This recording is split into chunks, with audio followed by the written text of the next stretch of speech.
सुप्रभात मंडळी. मी नीलिमा पटवर्धन आणि आपण सध्या वाचत आहोत मीनाक्षीताई देशमुख लिखित डॉक्टर आनंदीबाई जोशी ही लेखमाला. मागच्या भागात आपण बघितलं की आनंदीबाईंचा रिझल्ट लागला होता. कार्पेंटरबाईंच्याकडचे सगळेजणं खूप आनंदात होते. त्यांनी गोपाळरावांना तारही केली होती, पण त्यांचं अजून उत्तर आलं नव्हतं. त्यामुळे आनंदीबाई जरा अस्वस्थ होत्या. पुढे वाचूया. आनंदी बाह्यतः आनंदात असल्याचं दाखवत होती, पण त्यात जीव नव्हता. मेजवान्या झडत होत्या, पण त्यात तिला आनंदापेक्षा दुःखच जास्त वाटत होतं. पण आतल्या आत वरून हास्य दाखवावंच लागत असे. दुसऱ्यांकडे जाण्याचं ती सहसा टाळत असे. पण त्या दिवशी मावशीच्या मैत्रिणीनं पार्टी ठरवली. तिला नकार देणं शक्यच नव्हतं. मनावर मोठं ओझं घेऊन पमीला बरोबर ती आनंदी पार्टीला गेली. मावशी नव्हती आली. नेहमीप्रमाणेच पार्टी झाली. भाषणं, खाद्यपदार्थ, हास्यविनोद होत होते.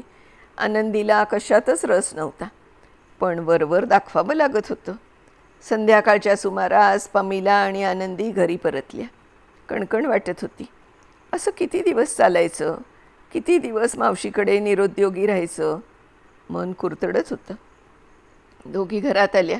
सगळीकडे दिव्यांचा झगमगाट पाहून तिला आश्चर्य वाटलं. मावशीला दिव्यांचा झगमगाट आवडत नाही हे आनंदीला माहीत होतं. घरातले सारखे काहीतरी गुपित लपवत असल्यासारखं वाटत होतं. तिला वाटलं आपल्या मनाचा भ्रम असेल. थकून ती डायनिंग टेबलजवळ बसली. मावशीजवळ येऊन म्हणाली, थकली असशील, खोलीत जाऊन पड. जेवणाचं झालं की बोलावते. तिलाही पडावेसं वाटत होतं. ती आपल्या खोलीत गेली. दिवा लागलेला पाहून तिला आश्चर्य वाटलं. खोलीत भगव्या वस्त्रात कुणीतरी असल्याचा भास झाल्यासारखं वाटलं. तोच तिला दारातच खोकल्याची मोठी उबळ आली. पाठमोऱ्या उभ्या व्यक्तीनं मागे वळून बघितलं. दृष्टादृष्ट झाली. अगं बाई, गोपाळराव होते ते. ते हळूहळू चालत तिच्यापर्यंत आले. तिला कळेना कसं वागावं. ती खाली वाकली. हिंदू स्त्रिया पतीला नमस्कार करतात तसं तिनं केला. गोपाळराव काहीच बोलले नाहीत. तीक्ष्ण नजरेनं पाहत राहिले. दारात मावशी, तिन्ही मुली, मिस्टर कार्पेंटर मोठ्याने हसत टाळ्या वाजवत उभे होते.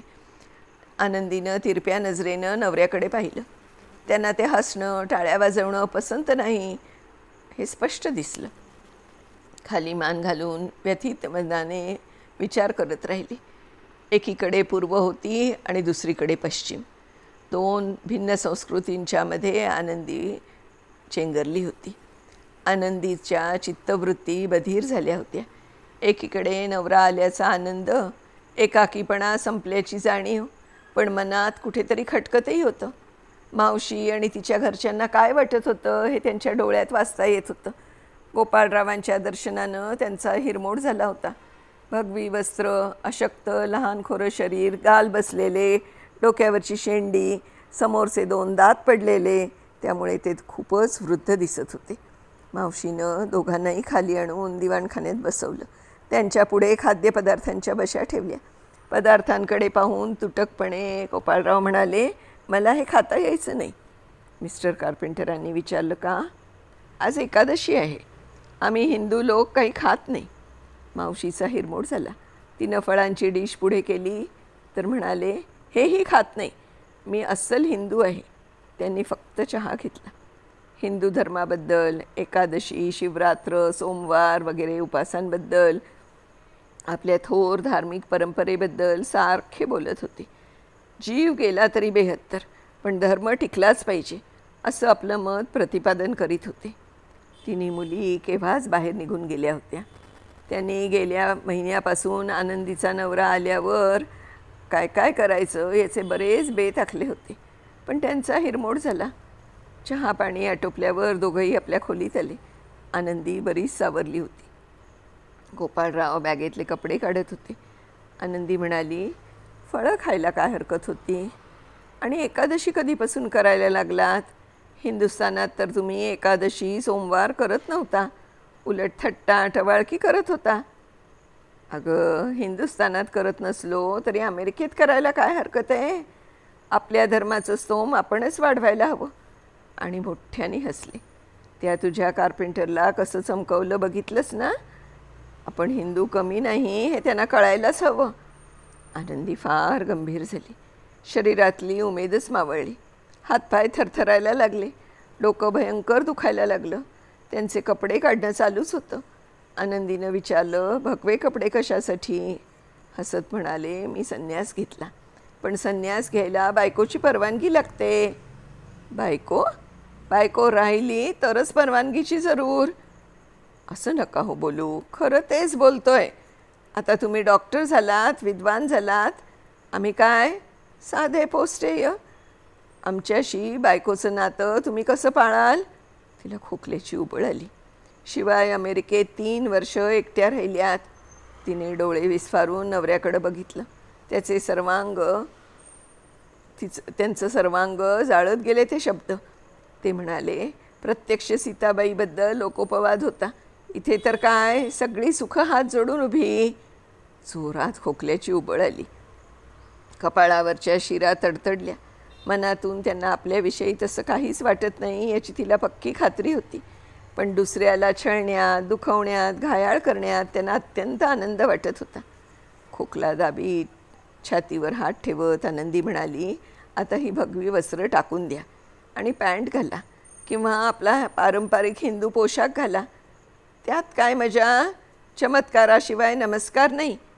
अगं, सान फ्रान्सिस्कोला काय मजा आली. माझ्या भोवती बातमीदारांचा घोळका जमा झाला. एका दिवसात मी प्रसिद्ध झालो. म्हटलंच आहे, प्रसिद्ध हा पुरुषो भवेत. आनंदीला खोकल्याची मोठी उबळ आली. थांबता थांबेना. जीव कासावीस झाला. चेहरा पांढरा फटक पडला. आनंदीची विकलावस्था पाहून गोपाळराव तिच्याजवळ आले. तिच्या पाठीवरून हात फिरवत राहिले. उबळ थांबल्यावर तिनं त्यांच्या डोळ्यात बघितलं. ते स्वच्छ, निर्मळ, तिच्याविषयीच्या प्रेमाच्या, करुणाईच्या भावनेनं ओथंबलेले होते. इतकी वर्ष लग्नाला झाली, पण अजून खरे गोपाळराव सापडलेच नव्हते, समजलेच नव्हते. कुत्सित, वाकडं तिकडं लिहिणारे, बायकोकडून अभ्यासाशिवाय दुसरी कुठलीही अपेक्षा न ठेवणारे, अभ्यास केला नाही तर वेताच्या छडीनं निष्ठुरपणे फोडून काढणारे, बायकोच्या प्रकृतीच्या काळजीनं विव्हळ व्यग्र होणारे. कोणते गोपाळराव खरे? हेच तिला कळेना. मनुष्य स्वभाव चमत्कारिक. परस्पर विरोधी विचारांचे धागे गुंफलेले असतात हे तिला माहीत होतं. परंतु एकाच माणसामध्ये विविध रंगांचा शिडकाव असू शकतो हे एक आश्चर्य आहे. गोपाळरावांनी तिचा चेहरा निरखून निहाळला. तो अशक्त, रक्तविहीन चेहरा पाहून त्यांना भडभडून आलं. पाठीवरून हात फिरवत म्हणाले, तुझी अगदीच दशा झाली. तू मला कळवत होतीस, पण मीच खरं मानलं नाही आणि स्वतःला शिव्या देऊ लागले. स्वतःच्याच गालफटात मारून घेऊ लागले. आपल्याच नादात राहिलो. तुझ्या तब्येतीची चौकशी केली नाही, वगैरे वगैरे. आनंदीला एकदम गहिवरून आलं. 2-3 वर्षांचे श्रम, उपासमार सारं एका क्षणात विसरली. मन सुखावलं. ती त्यांच्याजवळ गेली. मराठीतून तिला खूप बोलायचं होतं, पण जिभेवर मराठी शब्दच येईनात. पराकाष्ठा केली, पण जमेना. मग इंग्रजीत म्हणाली, असं नका हो बोलू. तुमचा काय दोष? ऐकलं मात्र आणि गोपाळरावांचे डोळे बदलले. पत्रातील कुत्सित भाव त्यात होते. ती घाबरली. ते कुत्सित हसत म्हणाले, अरे वा, छान. बायको नवऱ्याची अशी इंग्रजीमध्ये बोलते. आमच्या पितरांची आत्मे खरोखरच स्वर्गात प्रसन्न होतील. अहो, काय करू, मराठी शब्द जिभेवर येत नाही. वा, तुमचे नवीन नवीन एक थेरच. स्वतःची मातृभाषा तुम्ही विसरलात. मोठ्या विद्वान डॉक्टर बाई तुम्ही. आनंदी पुन्हा दरीत कोसळली. भीतीनं मन हादरत होतं. अंग शहारत होतं. तेवढ्यात पमीला जेवायला बोलवायला आली. दोघेही गंभीर चेहऱ्याने खाली आले. आनंदीच्या शाकाहारी जेवणाचं पान वेगळं होतं. गोपाळरावांकरता फळाचा रस होता. जेवण चालू असताना दुपारी तुटक वागणारे गोपाळराव आता निरनिराळ्या कोट्या करून मुलींना हसवत होते. प्रवासातल्या, हिंदुस्थानातल्या, चीनमधल्या गमती जमती सांगितल्या. कार्पेंटर मावशीचे सांधे धरतात त्यावर आयुर्वेदिक उपाय सांगितला. पुरातन काळापासून चालत आलेल्या आयुर्वेदाची महती गायली. जेवणाची बैठक चांगली रंगली. जावई दिसायला बावळा, बोलायला चमत्कारिक असला तरी अंगी नाना कळा असल्याचा प्रत्यय मावशीला आला. जेवण झाल्यावर गोपाळराव आनंदी दोघंही आपल्या खोलीत आले. गोपाळराव म्हणाले, इथे एकच कॉट दिसतीये. ती म्हणाली, इकडे तशीच पद्धत आहे, पण मी संन्यास घेतला आहे. थोडा वेळ ती उभी राहिली. गोपाळराव झोपल्याशिवाय तिला निजणं प्रशस्त वाटत नव्हतं. तिला तिचंच आश्चर्य वाटलं. 3 वर्षांनी नवरा भेटलाय, पण मन फुलत कसं नाही. मग तिचे तिलाच जाणवलं. मनात वीज चमकली. या पुरुषाबद्दल मी कधी बहरलेच नाही. मनात तसली पालवी कधी फुललीच नाही. अंतर्मनाला तसा फुलोरा कधी आलाच नाही. तिला खूप थकल्यासारखं वाटत होतं. अंथरुणावर केव्हा पडू असं झालं होतं. धीर धरून म्हणाली, आता निजावं. तुम्ही निजा. तुम्ही निजल्याशिवाय मी कशी निजणार. वा वा वा, मोठ्या आर्य ललनास लागून गेलात. दुसरं अंथरूण घालावं म्हणतो. तिला कळमळल्यासारखं झालं. आता अगदीच तिला उभं राहावे ना. अंग तापलं, डोळे दुखायला लागले. ती म्हणाली, काय हवं ते करा, मी झोपते. दिवा मालवायला गेली तर म्हणाले, तुम्ही झोपा, दिवा राहू दे, मला वाचायचं आहे. तिच्या डोळ्यांची भयंकर जळजळ होत होती. ती अंथरुणावर पडली. डोळ्यांवर दोन्ही हात दाबून धरले. गोपाळरावांनी मोठमोठ्याने गीता वाचायला सुरुवात केली. उद्देश हा की कार्पेंटर पती पत्नींना ऐकू जावं आणि दुसऱ्या दिवशी त्याबद्दल विचारावं. ग्लानीमध्ये ती तशीच पडून राहिली. कितीतरी वेळानं तिला जाग आली. जवळ गोपाळराव होते. त्यांचा हात अंगावर होता. तिला मोठ्यानं ओरडावेसं वाटलं. शरीर शहारलं.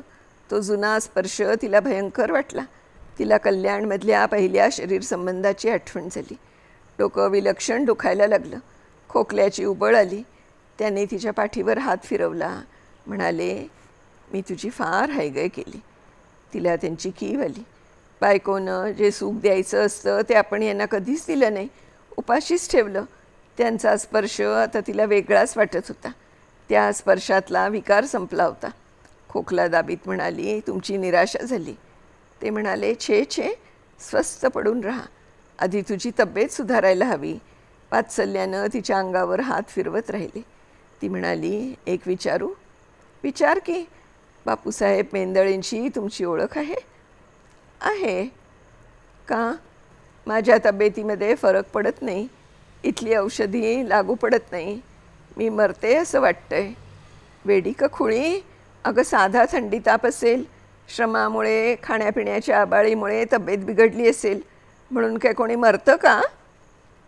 तुम्ही जेवताना मेंदळींचा उल्लेख केला. माझ्या मावशी जलोदरानं मरण्याच्या दारी गेली होती. त्यांचं औषधाने ती परत आली. मी जर त्यांचं औषध घेतलं तर. गोपाळराव मोठ्याने हसले आणि म्हणाले, अहो तुम्ही दुसऱ्यांना औषधं द्यायची.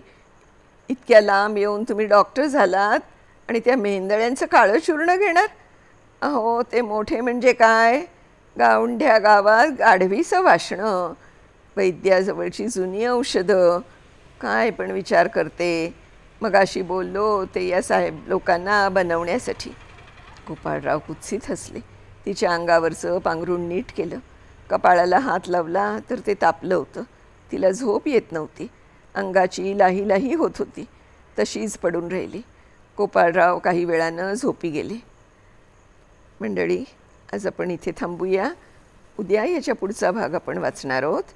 तोपर्यंत मी निलिमा पटवर्धन आपली रजा घेते आणि नेहमीप्रमाणेच मीनाक्षीताईंचे खूप आभार मानते. धन्यवाद.